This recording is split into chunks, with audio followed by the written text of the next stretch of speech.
The Gruffalo's Child, written by Julia Donaldson, and Axel Scheffler drew the pictures.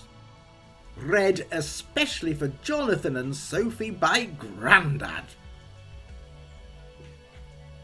The Gruffalo said that no Gruffalo should ever set foot in the deep dark wood.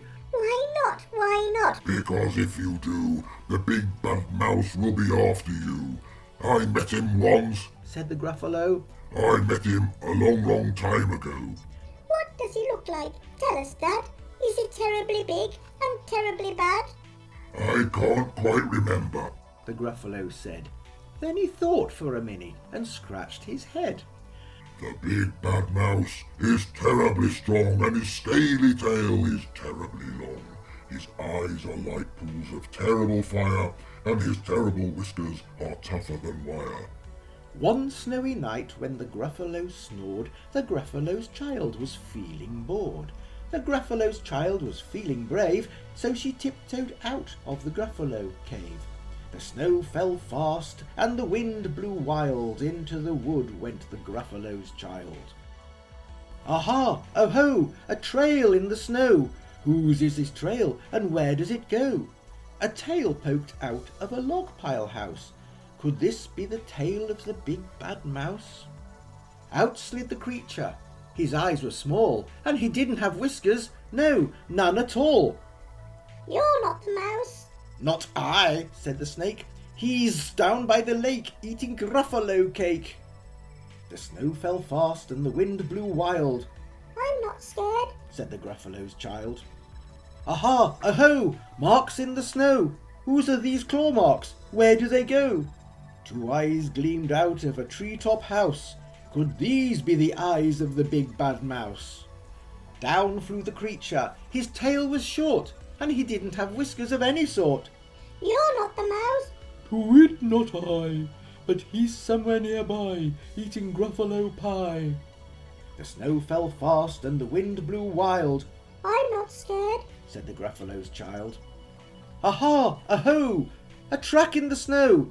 Whose is this track and where does it go? Whiskers at last and an underground house. Could this be the home of the big bad mouse? Out slunk the creature. His eyes weren't fiery, his tail wasn't scaly, his whiskers weren't wiry. You're not the mouse. Oh no, not me. He's under a tree, drinking Gruffalo tea. It's all a trick, said the Gruffalo's child, as she sat on a stump where the snow lay piled. I don't believe in the big bad mouse. But here comes a little one out of his house. Not big, not bad, but a mouse at least. You'll taste good as a midnight feast. Wait, said the mouse. Before you eat, there's a friend of mine you ought to meet. If you'll let me hop onto a hazel twig, I'll beckon my friend so bad and big. The Gruffalo's child unclenched her fist. The big bad mouse, so he does exist. The mouse hopped into the hazel tree. He beckoned, then said, Just wait and see. Out came the moon. It was bright and round. A terrible shadow fell on the ground. Who is this creature so big, bad and strong? His tail and his whiskers are terribly long. His ears are enormous, and over his shoulder he carries a nut as big as a boulder.